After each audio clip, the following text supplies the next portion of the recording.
Hey, hello gamers, ladies and gentlemen, I'm VK and welcome back to another video. In this video, we're going to take a look at the top 3 underrated survival games. Now, in this video, I tried to stay clear of survival games that are already very popular, like Ark, Rust, or Minecraft. And I also tried to stay clear of survival games that maybe everybody knows, but that aren't super popular in terms of player count, as much as you might expect, like No Man's Sky or Fallout 76. So without further ado, let's get into the first survival game.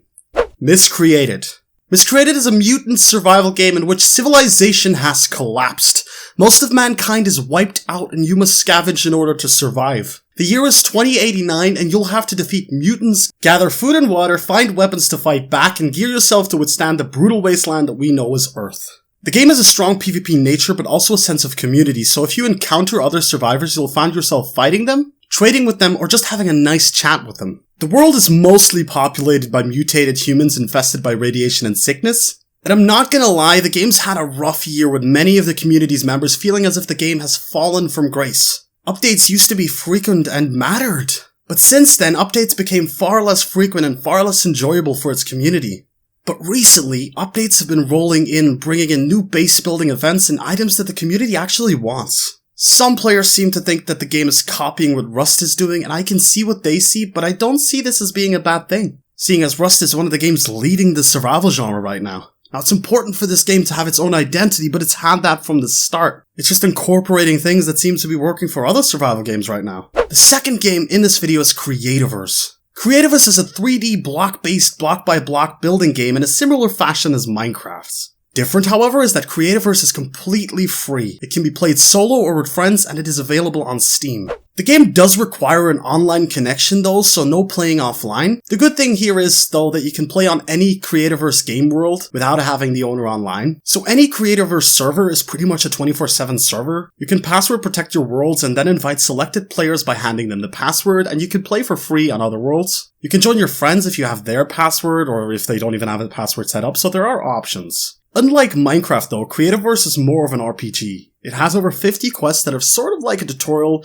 and it is just very noob-friendly to say the least. The crafting menu lists all common crafting recipes and nearly all rare recipes that are in the game from the start. And players can just save their builds by creating or downloading blueprints that allow fast rebuilding. So it basically has a built-in Schematica system if anyone knows this Minecraft plugin. There are over tens of thousands of blueprints downloadable on the Steam Workshop, so yes, you don't have to be a crazy designer, you can just find something you like. Just get in the blueprint and start building it. Creativerse also has an adventure mode that allows you to create puzzles, do sightseeing tours, quest chains, roller coasters, traps, and more, but this is mainly for other players to enjoy. It features 2 seasonal events, one around Halloween and one around Christmas, and these feature minigames and seasonal events. You'll often be asked to defeat very strong boss mobs or hit targets with snow cubes, and both of these events last around a month. There are also anti-griefing measures like claims that allow you to protect your builds from being altered, you can lock doors, and if it's on your own world, you can even disable PvP. And the mobs in this game are also very quirky and weird, and they remind me so much of Pokemon. I mean, just look at this Metapod! Damn it, that's the Creativerse mob! The last game in this list is Conan Exiles, and I have a special place in my heart for this one. I was initially given a key for this game when it came out, so full transparency, I did not buy it myself. But I did love it so much that I bought any DLC I could get my hands on. I actually bought the game for 2 of my closest friends just because I wanted them to enjoy it as much as I do. And I actually still play it today. And what do you hear? What do you say? They love it and play it quite regularly. Some of you will know Melon from my current playthrough of Conan, and some of you will know Lucas from other videos, and I'm pretty sure he'll be joining Conan soon as well. Anyways, Conan Exiles is a game that is its own beast. A lot of people compare this game to Ark because it's in the same genre, and because some of the basic building works the same, but outside of that, it is just so different. It has a combat system that reminds me of RPGs and MMOs a lot more than survival games. I can even see light core flavors of Assassin's Creed combat in there, and I'm wondering if that was an inspiration to the development team? But by God, does it work. Locking onto enemies, rolling in and out of combat, left-clicking and right-clicking to get a nice string of attack animation, it hits all my buttons the right way. Gathering is also a joy. When hitting rocks, you'll actually see little pieces fall off the rocks as opposed to another game I shall not mention again, where it just stands there flat until it explodes in the end. Trees collapse and leaves fall off, bushes come apart, and you can go around holding E to pick up branches, rocks, and insects to get you going in the utmost start of it all. Conan is not easy, but it is much more beginner-friendly than the average survival game.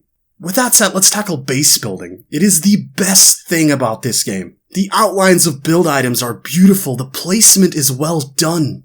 You can set up elevators to get you up and down to places to save time, and it really feels like you are building ancient castles, keeps, and forts. It even has a system where doors automatically close behind you as long as you don't turn it off, which in other games is often just a mod. Conan already has this built in. This game is great for role-playing, but let's talk about one thing. If you want to compare this game to Ark, which I do not recommend, then you must know Ark focuses on the taming of dinos. Remove all of that and it's quite an empty shell. Conan steers away from this as much as they can because it's obviously Ark's territory. And I can see that the devs want the game to have its own identity. With that said, you can tame a few creatures and even NPC trolls. Thralls?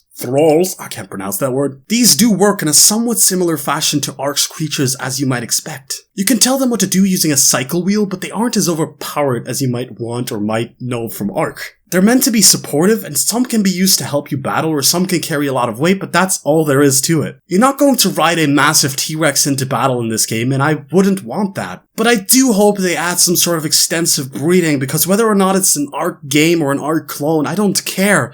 It just adds this massive sub-meta of stats to creatures and different color variants that I think any game should have. The last thing to this is avatars. Conan operates on a religious system. As you create your character, you pick a race and religion. The race does not matter much, but the religion is massive, because you can basically summon the god you worship to help you. Now, I mainly play PvPvE, so this isn't much of a feature for me, but it's a system that should help even a 1-player tribe fight against a 30-player tribe. As long as you have the resources to summon Avatar, which is what these gods are called, you can wreak havoc on someone's belongings. Now, you only get them for a limited time, so use them wisely, but I can tell you it's quite a sight to see. I mean, just look it up on YouTube. Now, that's gonna be it for this video, guys. If you're interested in getting any of these games, I recommend looking further than just this video because I cannot say what is right for you. I'm just highlighting the games I think deserve more recognition. As I said, you can get Creativers for free on Steam, and I will leave an affiliate link to Instant Gaming, which is where you can get Conan Exiles much cheaper than on Steam. You can also get Miscreated on Instant, but I don't want to rush you guys. I don't want to tell you the goal there. It's just a website that I love, so I decided to get an affiliate link for it. Full disclosure, if you buy anything there, I will get 3% of it, but I get it in form of a wallet, so I can actually use it to buy more games to cover on the channel. So that's my entire reason for it. Keep in mind, I am getting somewhat for it, but you can go anywhere, you can get it anywhere, it doesn't matter to me. I just want to help you guys find new experiences to enjoy. With that said, guys, I hope you enjoyed this video. If you did, please leave a like on it. If you want to see more about it, hit that subscribe button and that notification bell because the like bells ding. This has been VK, and I will see you next video. Bye!